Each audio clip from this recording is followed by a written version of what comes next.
नमस्कार। प्रस्तुत है शरत चंद्र चट्टोपाध्याय के द्वारा लिखा हुआ उपन्यास चरित्रहीन का 16वां भाग। आगे बढ़ने के पहले जानते हैं पिछली भाग की कहानी। किरणमयी से सावित्री वाली कहानी बताकर सतीश को बहुत हल्का सा महसूस होता है, जैसे उसके मन से कोई भारी बोझ उतर गया हो। किरणमयी ने उससे कहा था कि जब भी वो किसी विपत्ति में घिर जाएगा, सावित्री जरूर उसे सहारा देने आएगी। यह बात सतीश को एक आशा की तरफ ले गई। जैसे ही वो घर पहुंचा तो उसे घर बिल्कुल साफ सुथरा और चीजें करीने से जगह पर रखी हुई मिली। बिहारी आकर सतीश से बताता है कि एक तार आया है। तार पड़ते ही सतीश उपेंद्र, सुरबाला और दिवाकर को लेने के लिए स्टेशन चले जाता है कि बीच में ही बिहारी सतीश से कुछ रुपए मांग बैठता है। सतीश उससे कहता है कि अभी कुछ ही दिन पहले तो उसे रुपए दिए हैं, अब वापस रुपए वह नहीं दे सकता। वह स्टेशन चला जाता है। दरअसल सावित्री उसके घर फटेहाल अवस्था में पैसे मांगने आई थी, पर वह सतीश से मिले बिना बिहारी से पैसे लेकर वापस चली जाना चाहती थी। सावित्री बिहारी से अपना सारा हाल बताती है कि कैसे उसके मालिक ने बीमारी की हालत में उसे दर दर भटकने के लिए छोड़ दिया। वह यह भी बताती है कि वह कभी भी विपिन के साथ नहीं थी।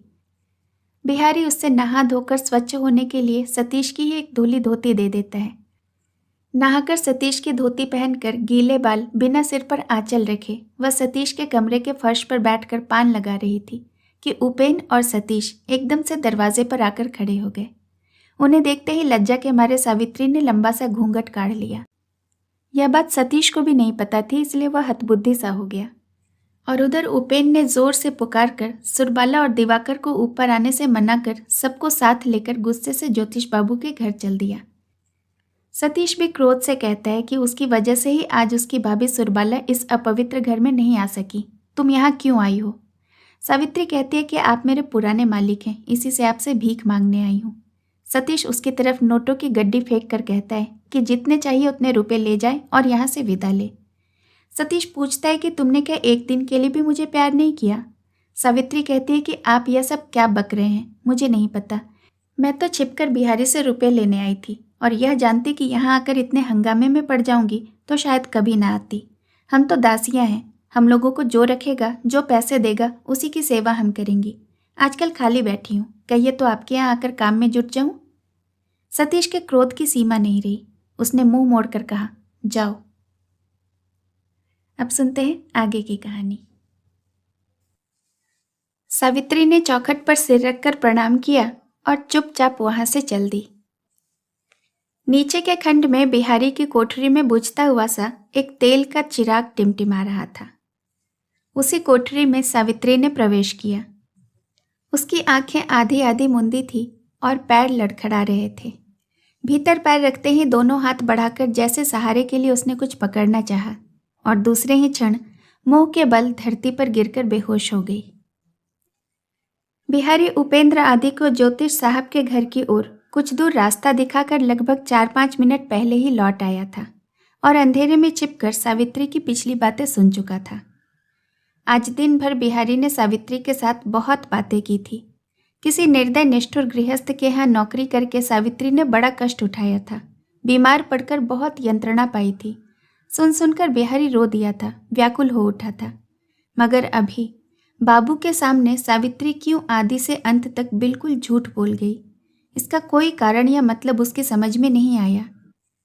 सावित्री जब नीचे उतरी तब वह अंधेरे के सहारे बाबू की नज़र बचाकर नीचे आ गया, किंतु सावित्री नीचे देख नहीं पड़ी। तब वह सड़क पर दौड़ा गया। इधर उधर कहीं न देख पाकर वह लौट आया। अपनी कोठरी में आकर देखा तो एकदम सन्नाटे में आ गया।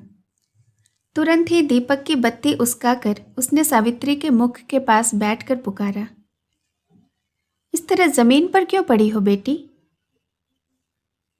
बिहारी ने कुछ उत्तर न पाकर फिर स्नेहार्थ कंठ से कहा, रोग भोग कर अभी उठी हो बेटी, ठंड लग जाने से फिर से बीमार पड़ जाओगी। उठो, मैं चटाई बिछा दूं, उस पर लेटो। सावित्री वैसे ही पड़ी रही, निर्वाक, स्थिर। बिहारी विस्मित हुआ। अच्छी तरह सूझता नहीं था। उसने दिए को मुख के पास ले जाकर जरा झुक कर देखा तो एकदम चिल्ला उठा, बाप रे, यह क्या किया बेटी? सावित्री की दोनों आंखें बंद थी, सारा मुंह नीला पड़ गया था। इतने जोर से चिल्लाने पर भी वह जरा भी नहीं हिली डुली, वैसे ही मुर्दे की तरह पड़ी रही। ऊपर के कमरे में सतीश तब भी उसी तरह पत्थर की मूर्ति बना बैठा रहा। बिहारी की चिल्लाहट सुनकर चौंक उठा। उधर खाना पकाना छोड़कर रसोइया महाराज भी दौड़ा और खड़े होकर देखने लगा। बिहारी ने रोकर कहा, खड़े क्या हो महाराज, गजब हो गया, जरा बाबू को खबर तो करो। महाराज ने जाकर खबर की। माई जी मर गई। सतीश ने घबरा कर कहा, मर गई? क्या बोलता है रे? महाराज ने कहा, अलबत्त मर गई। सतीश बिहारी की कोठरी में घुसकर सावित्री के सिर के पास घुटने टेक कर बैठ गया। बिहारी के हाथ से दिया लेकर सावित्री का मुंह देखते ही उसे याद आ गया कि सावित्री को बेहोशी का दौरा आया करता है। वह उठकर हटकर खड़ा हुआ और बोला, चिल्ला मत बिहारी, इसके मुख और आंखों पर पानी के छींटे दे, महाराज से कह एक पंखा लेकर हवा करे। साहस पाकर बिहारी जोर जोर से सावित्री के मुख पर पानी के छींटे मारने लगा और महाराज जोर जोर से पंखा झलने लगा। थोड़ी देर के बाद सावित्री ने सांस छोड़कर आंखें खोल दी और उसके बाद ही सिर का आंचल संभाल कर उठ बैठी। सतीश ने कहा, महाराज अच्छी तरह गर्म दूध करके थोड़ा सा दूध ले आओ, और बिहारी तू गीली धोती जल्दी से बदल डालने के लिए कह। महाराज दूध लेने गया और बिहारी ने धीरे से धोती बदलने के लिए कहा। लगभग मिनट भर चुप रहकर सतीश ने फिर कहा, तबीयत ठीक जान पड़ने पर वह कहाँ जाएगी यह पूछकर एक गाड़ी बुला देना बिहारी, देखना पैदल न जाने पाए। सावित्री का सारा शरीर कांप उठा, लेकिन धुंधली रोशनी में किसी का ध्यान उधर न गया। वह प्राणपण से अपने आप को संभाल कर पड़ी रही। सतीश और भी लगभग 1 मिनट चुप रहकर बोला, और अगर तबीयत ठीक न जान पड़े तो वो न हो मेरे कमरे में ही बिछौने पर सोने के लिए कह देना, मैं कहीं और जा रहा हूँ। सतीश ने एक छोटी सी चाबी बिहारी के सामने फेंक कर कहा, और देखो दराज की चाबी उसी के पास रहे, जितने रुपए की ज़रूरत हो जाने के समय ले जाए, रोगी शरीर है। सतीश के शब्दों ने सावित्री के हृदय तल को मथ कर विष और अमृत दोनों का फेना गले तक भर दिया। वह एक बार और कांप उठी और हिलकर पत्थर की मूर्ति की तरह स्थिर हो रही। सतीश ने कहा, मैं पिथुरिया घाट जा रहा हूँ बिहारी, जान पड़ता है कल लौटने में ज़रा देर हो जाएगी। फिर एक पग पीछे हटकर कहा, सावित्री कोई संकोच न करना, जो ज़रूरत हो ले जाना, मैं जाता हूँ। सतीश चला गया। सावित्री एक बार ऊपर नज़र उठाकर पछाड़ खाकर धरती पर लौट गई और जैसे कलेजा फटा जा रहा हो ऐसे स्वर में रो उठी, अजी तुमने क्यों इस पापिष्ठा को इतना प्यार किया था, या जो तुमने अभी कसम खाई कि मुझसे घृणा करते हो, सो क्या यही तुम्हारा घृणा करना है? मेरा इतना दुख देना, इतना झूठ बोलना, यह सब तुम्हारे स्नेह की आग में जलकर खाक हो गया। अजी कौन मुझे बता देगा कि क्या करने से मैं तुम्हारी घृणा पाऊंगी? बिहारी सावित्री के इस करुण क्रंदन का कुछ भी अर्थ न समझ पाया। वह जरा और पास खिसक कर सांत्वना के स्वर में बोला, अच्छा बेटी, तुम बाबू के आगे इतना झूठ क्यों बोली? तुम जहाँ गई नहीं, जो दोष तुमसे हुआ नहीं, वह सब क्यों अपने सिर पर लाद कर, क्यों उनकी नज़र में इतनी बड़ी अपराधिनी, इतनी बड़ी बुरी बनी? सावित्री ने रोते रोते कहा, धर्म साक्षी है बिहारी, मैंने जो कुछ कहा सब झूठ है, एक अक्षर भी सत्य नहीं, लेकिन मेरा इतना झूठ बोलना भी तो किसी काम न आया। बिहारी ने मूढ़ की तरह सावित्री के मुख की ओर देखकर कहा, झूठ भी किसी काम आता है बेटी। सावित्री उठ बैठी और अपने आंसू पोंछकर बिहारी के मुख की ओर देखकर बोली, ठीक जानते हो बिहारी कि झूठ किसी काम नहीं आता। बिहारी ने दम भर सोचकर कहा, सो काम क्यों नहीं आता? अदालत में झूठ से ही तो काम बनता है, वहां झूठ की ही तो जय जयकार है। सावित्री ने इसका कुछ उत्तर नहीं दिया। कुछ देर तक जैसे कि तैसे स्थिर बैठी रही और बोली, मैं क्यों इतना झूठ बोली यह शायद तुम किसी दिन समझ सकोगे, लेकिन जाने दो बिहारी, तुम क्या मेरी 2 बातें मानोगे? बिहारी ने कहा, मानूंगा क्यों नहीं बेटी, कहो क्या कहती हो? सावित्री ने कहा, एक बात यह कि मेरे चले जाने पर किसी दिन बाबू को यह न बतलाना होगा कि मैं उनसे आदि से अंत तक झूठ कह गई हूं। बिहारी चुप रहा। सावित्री ने कहा। और दूसरी बात यह कि मैं अपना पता तुमको लिख कर भेजूंगी। अगर कभी या तुम समझो कि मेरे आने की ज़रूरत हो तो मुझे खबर कर देना। तुमसे कहने में मुझे कोई लज्जा नहीं। तुम जानते हो, मेरे सिवा उन्हें कोई और शासित नहीं कर सकेगा, और आपत्ति विपत्ति के समय मुझसे बढ़कर कोई उनकी सेवा भी न कर सकेगा। बिहारी रो दिया, फिर आंखें पोंछकर रुंधे कंठ से बोला, मैं सब जानता हूं बेटी। सावित्री उठकर खड़ी हो गई और बोली, तो फिर मैं चलती हूँ, उन्हें तुम्हारे हाथों सौंपे जाती हूँ। देखो बिहारी, मेरी दोनों बातें न भूलना। भगवान करे तुम लोग सुख से रहो, मुझे अपना यह जला मुंह लेकर फिर तुम लोगों के सामने आना न पड़े। यह कहकर सावित्री आंखें पोंछती हुई जाने के लिए आगे बढ़ी। रास्ते में गाड़ी भाड़ा करके बिहारी ने उस पर सावित्री को सवार करा दिया। फिर पैरों के पास धरती में सिर रखकर प्रणाम किया। आंखें पोंछकर गला साफ करके कहा, बेटी मेरी भी एक प्रार्थना है। आज जैसे अपना जानकर तुमने मुझे याद किया था, वैसे ही कभी ज़रूरत पड़े तो फिर याद करना। सावित्री ने कहा, करूँगी क्यों नहीं, ज़रूर करूँगी। गाड़ीवान ने गाड़ी हाँक दी। बिहारी के रुंधे हुए गले से फिर कोई शब्द नहीं निकला। फिर बीच राह में प्रणाम करके धोती के खूंट से आंखें पोंछकर तेजी के साथ वह लौट आया। पथुरिया घाट जाने के लिए कहकर सतीश रात के 11 बजे अपने डेरे के बाहर आ खड़ा हुआ। थोड़ी दूर चलने के बाद उसे जान पड़ा कि कहीं पर जरा बैठने या लेटने को मिल जाए तो कुछ शांति मिले। उसके दोनों पैर जैसे आगे ही नहीं बढ़ते थे, उसमें जैसे सत्व ही नहीं रह गया था। सब अंग पत्थर की तरह भारी हो रहे थे। इतने बड़े अवसाद अथवा सुस्ती ने आज उसके देह को जैसे जकड़ लिया। बहुत दिन पहले की एक और ऐसी रात उसे याद हो आई, जिस दिन बिहारी ने सावित्री के घर से लौट आकर कहा था कि वह वहाँ नहीं है, विपिन बाबू के पास चली गई है। उस दिन इस खबर ने केवल कुछ ही देर के लिए उसके शरीर को बेकाबू कर दिया था। उसके बाद ही उसके शरीर की सब नसों में अभिमान और अपमान की जो एक भयानक आग जल उठी थी, वह अगर किले के सुनसान मैदान में नक्षत्र खचित निस्तब्ध आकाश के नीचे इस तरह आंसुओं के जल से बुझ न जाती, ठंडी न पड़ जाती, तो चाहे जहाँ हो, चाहे जितने भी दिन में हो, सावित्री को जलाकर भस्म किए बिना कभी शांत न होती।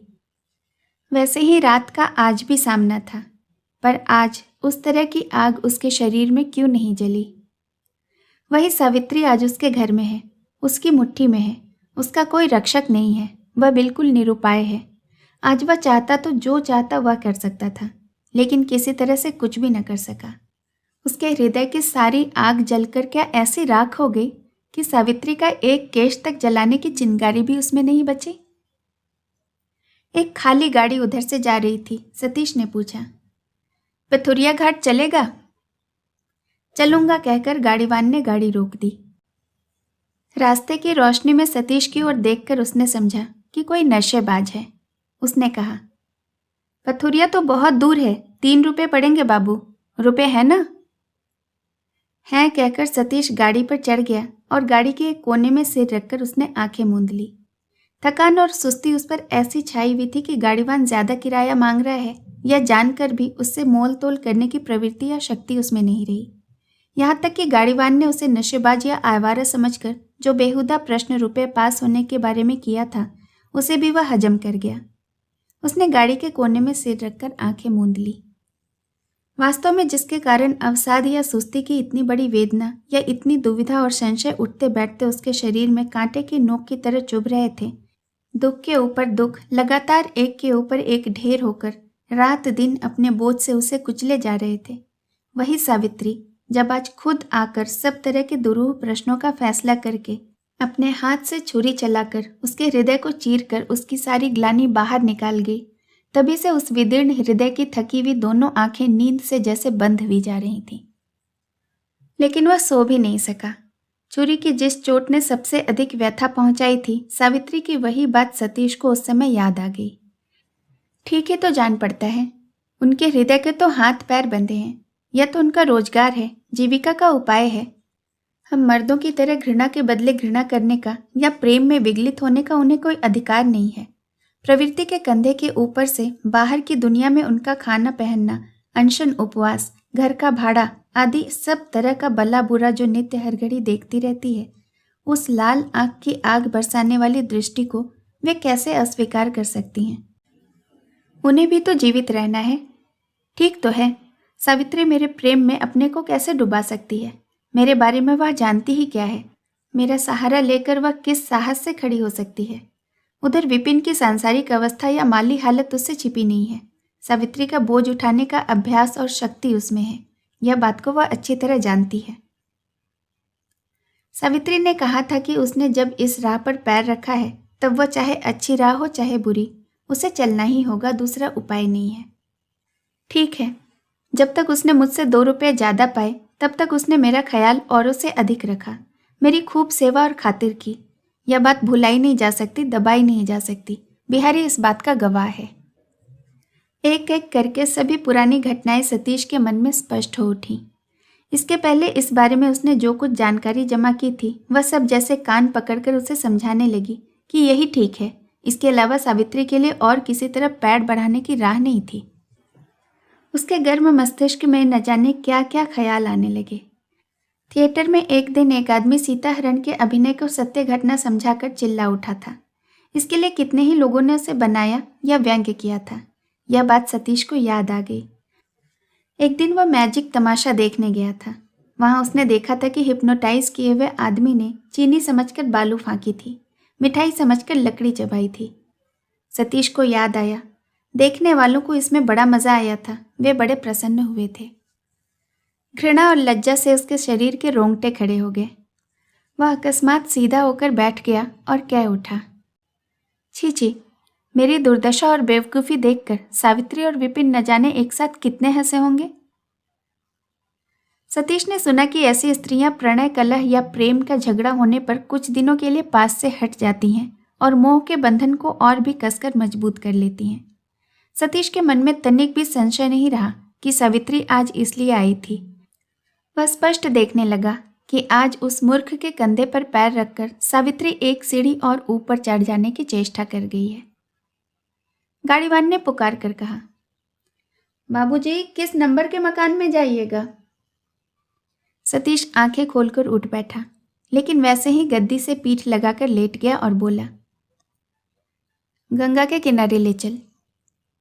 गाड़ीवान गाड़ी रोककर उतर पड़ा। खिड़की के पास आकर बोला, आप शराब के नशे में चूर हैं, मेरी बात सुनिए, घर जाइए।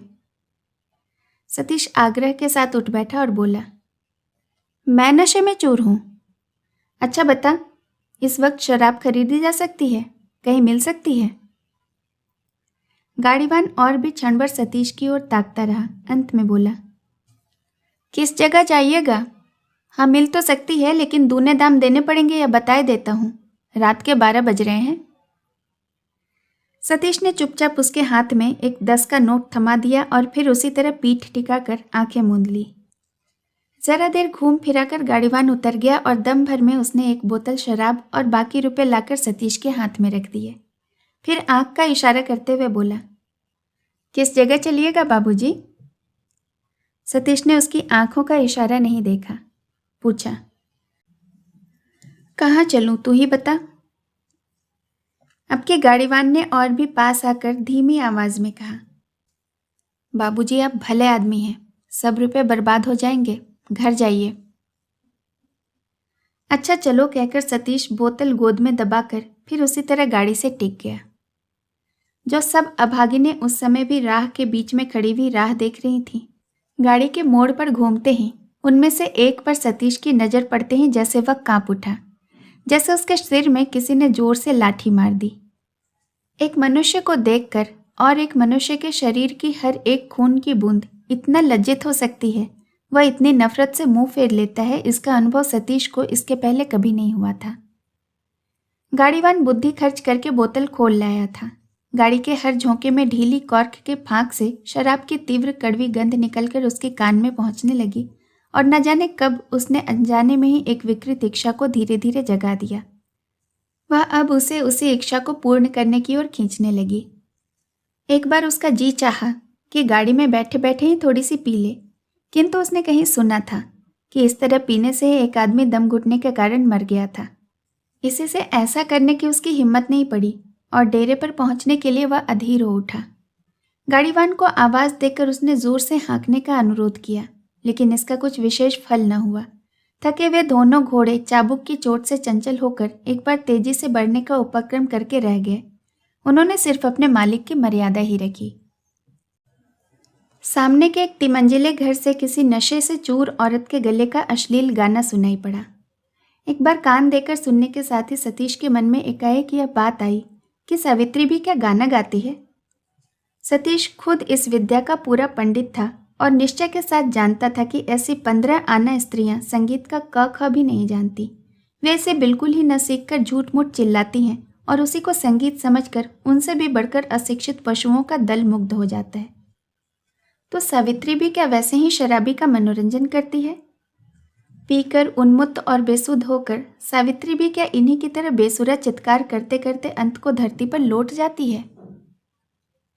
गाड़ी धीरे धीरे दूर चली गई और वह न सुनने लायक गाने की आवाज भी गायब हो गई, किंतु सतीश के कानों में जैसे तब भी वह गूंजती रही और उसी का सूत्र पकड़कर जो जी को जलाने वाली आग सतीश के हृदय में जल उठी, उसकी ज्वाला में जलते जलते उसने अपने सबसे बढ़कर भलाई चाहने वाले सावित्री के ऊपर कहे गए जो बिल्कुल ही असंभव प्रश्न उठाए थे, उन्हें सर्वथा सत्य समझ लिया।